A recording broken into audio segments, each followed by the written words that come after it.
You ever sit there after the credits have rolled and just thought to yourself, what a wonderful day! Okay, so it's not just me?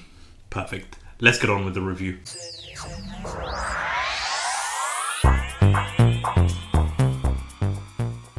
So welcome everyone, thank you so much for clicking on this video. I know that there's tons of reviews for the Kingdom of the Planet of the Apes. As you see it in the thumbnail, you see it in the title. This is going to be full spoiler, so if you haven't seen the movie, go check out the movie, come back to this video.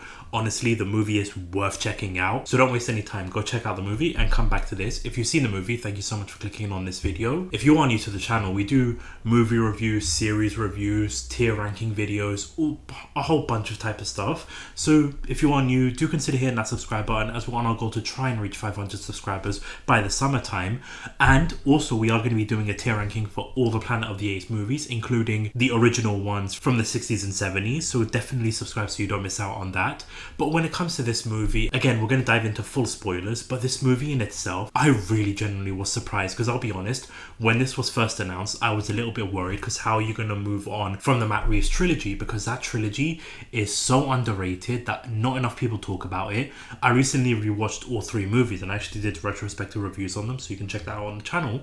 And I was just blown away with how brilliant these movies still hold up to this day. So I was a bit worried because Disney now owns Fox Studios and they're going to be releasing another Planet of the Apes movies. But really blew me away. This movie absolutely was phenomenal. I have got a little bit of nitpicks here and there, which we'll talk about because we'll go through the good, the bad, the ugly, and everything in between.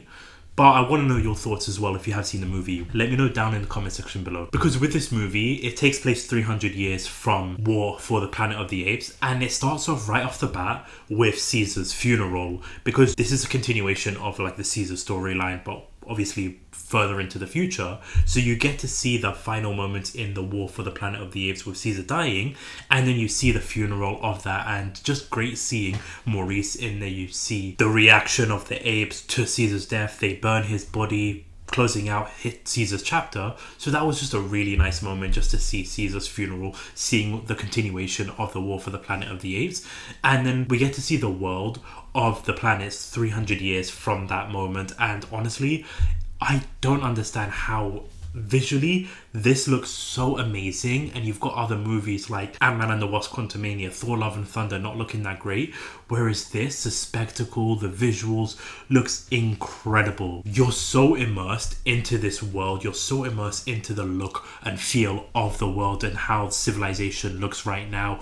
You get to see amazing scenery. I mentioned it in one of the reviews of the Planet of the Apes movies, where it just looks like a scene from The Last of Us, where you've got Joel and Ellie walking around, you see trees taking over buildings, and you just see a lot of like things in the human world, like planes, boats, even like a telescope, which I'll talk about later on in this video, all just rusted and just withered down. So it just looks fantastic. You're so immersed in this world, and I just wanted to explore more when it comes to the journey, when it comes to the different areas of this world. I wanted to see more of that, but I was blown away with the visual spectacle you're getting in this movie. Because like I mentioned, there's this telescope sequence that you get. There's two parts to it. So you see Noah, like the main character, like the main ape that we're following, at one point in the movie going and looking into this telescope, and you see like the lighting from the telescope to his eyes, and then you see the human character May. She also looks inside the telescope and you see the lighting too. And it just looks incredible with how the movie looks, with how the telescope looks.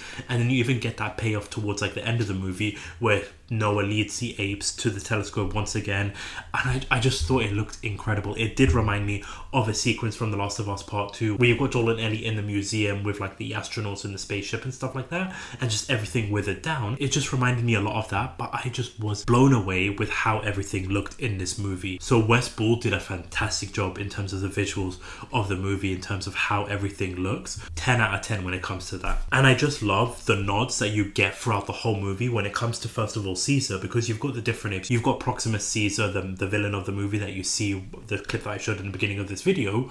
You see him twisting Caesar's words, claiming how the words of Caesar is like what they're using, and he's making it into like a negative thing. You've got the Maurice character, Rucker, basically explaining the backstory from Caesar and explaining that he's like the first elder, and just how the generations have passed when it comes to like Caesar and the messaging that has spread across time. We come to find out that like Noah's clan don't really know much about Caesar and like the backstory, but it's not a core focus or like a heavy aspect of the movie itself. If you haven't seen the previous movies, honestly go check them out because they're brilliant movies. But if you haven't seen the movies, you don't really need to see it to understand what's going on with this movie. Granted, the beginning of the movie with Caesar's funeral kind of spoils what happens with the Matt Reeves trilogy, but you don't really have to see the movies to understand what's going on here. But the respect that's shown towards like Caesar's character, I think was handled really well. Not overshadowed, not lore heavy, but just little hints and Easter eggs towards that. And you even get a lot of hints and Easter eggs towards the original movies as well, because there was even one point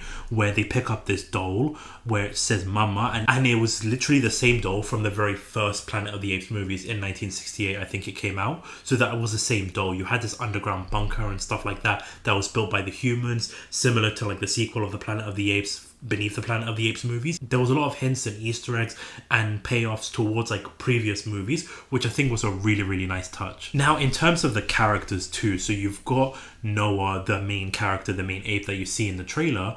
I really love the direction that they went with this character. Now, you get a little bit of hints towards similarities with terms of like Caesar's story. So you don't really get like a replica of him and Caesar. You get a lot of like similarities in terms of like where the story can go, especially because with Noah, what he goes through in this movie, from like losing his dad to interacting with the humans to seeing what the apes are up to, like the bad apes, Proximus Caesar, and then what the humans made does towards like the apes. So you see a lot of character growth from him from the very beginning of the movie to up till the end of the movie. So that's what reminds me of like Caesar's character from Rise of the Planet of the Apes, going from that innocent chimp to growing up with James Franco's character, to then entering that ape sanctuary where he gets bullied by Rocket, to then where you see him in War for the Planet of the Apes, and just that character growth. So that's what I mean when I say he's got similarities when it comes to Caesar's character. But honestly, it's just a completely different character that you're really invested in because of he's got that leadership quality in there at certain points towards the third act. You get to see him battling with the villain of the movie. You see him interacting with the human character, and I'll talk about that later on in this video. So there's some great sequences in there, but his character is just really well written, and the story arc and the character journey that he goes through, I was all invested in. Especially there's this ongoing storyline that he's going through in the movie where his dad is the Eagle clan, where his father basically is able to like control the eagles. But when it comes to him, Noah's character, the eagles don't oblige with him throughout the movie. The eagles always either biting him or just taking things from his arm. And so then you get that payoff towards like the end of the movie in which the eagle finally is able to land on his arm. So you get that great character growth. Unfortunately for me though, because they reveal it in the trailer, it kind of ruins the payoff, because you see it in the trailer, like the eagle lands on Noah's arm in the trailer, and so they ruin that moment where you see the payoff. But I really was a fan of Noah's character, and I'm so excited to see his journey through the next couple of movies if they do make it, which I hope to God they do because of what they set up.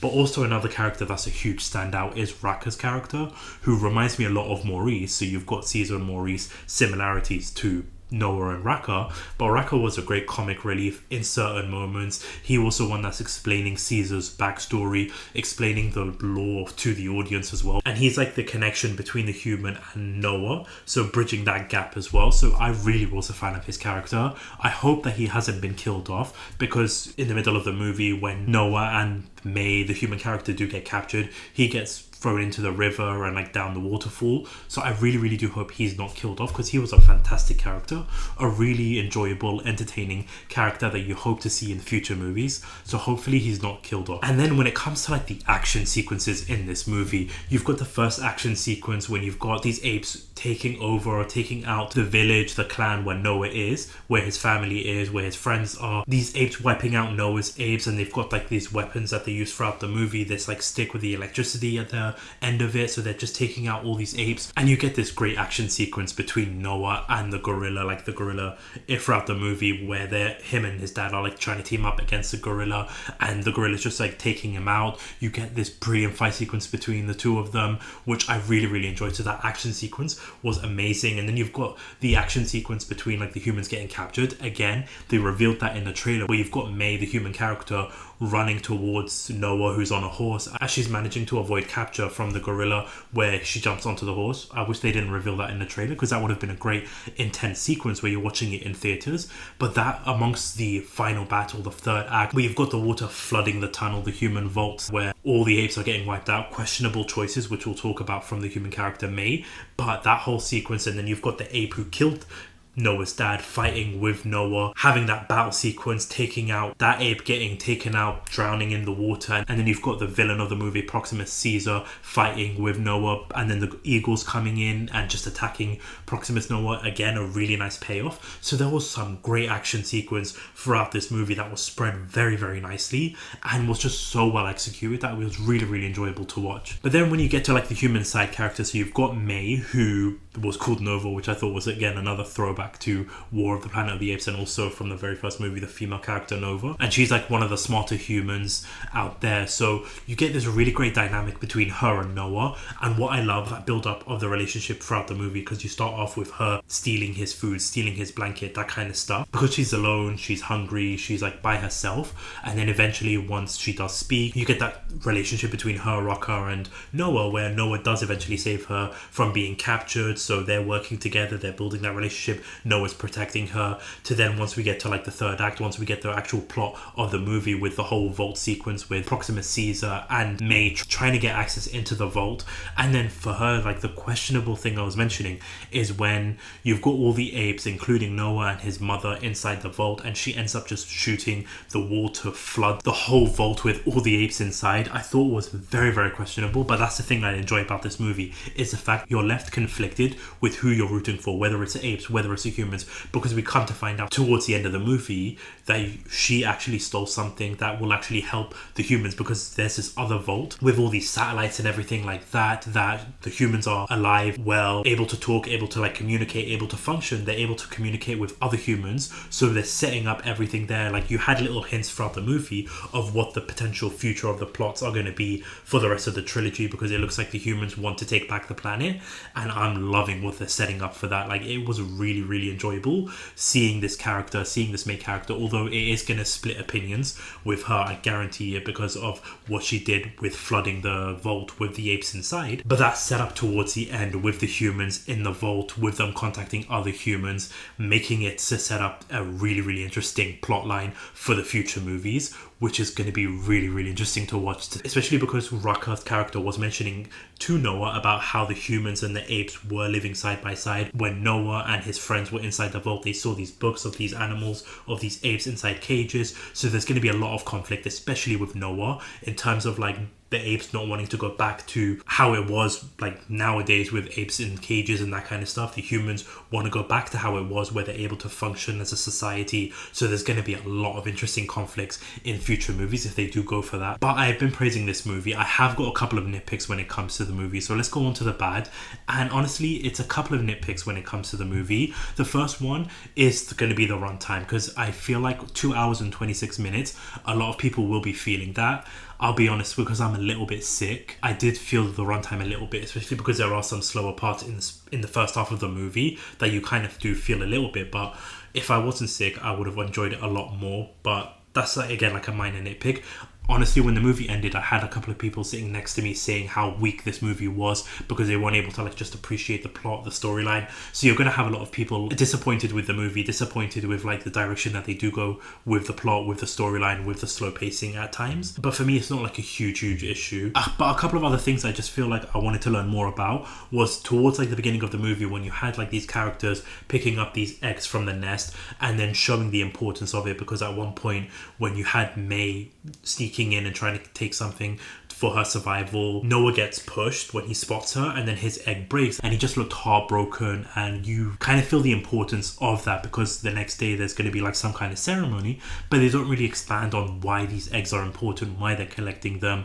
So I kind of wish they got to explore that more. Maybe they did and I missed it, but I wish we got a better understanding and a better explanation about those eggs and why they're so important. Similar when it comes to like the human characters, especially with like May's backstory, maybe they are going to explore that in the next movie. But in terms of like why she's wearing different clothes compared to like the other humans you see in the trailer that are getting captured, where she comes from, because you get a little bit of backstory about how her mother has died, how she was with like these intelligent humans for them to be killed off. She's the last survivor, which is why the apes are after her, but we don't really get to see where she's coming from because most of the humans have gone backwards in terms of their intelligence, in terms of their functionality, so we don't really get to see how she's able to function like as a normal human, and also the humans that are in the vault, how they're able to like survive for like the last 300 years. So I hope they do explore that a lot more in the next movie, because we don't really get to explore that really in this movie. But again, like I said, minor nitpick, and I wish we got to see more in terms of the villain of the movie. There's not a post-credit scene, but there is like a hint towards the very end, like after all the credits have rolled, you hear a noise of the ape, so that could either be Raka's character or it could be Proxima Caesar's character who's still alive. It's still unclear, so maybe that could be setting up what's going to happen next. But other than that, like I said, minor nitpicks, but overall a really fun, interesting, enjoyable movie, and I'm curious to see where this is going to lead to in the next couple of movies. But again, if you've seen the movie, let me know your thoughts in the comment section down below. And again, there's going to be a tier ranking for all the Planet of the Apes movies, so check that out on the weekend. But for now, thank you so much for watching, thank you so much for listening. This is YK Reviews. Peace.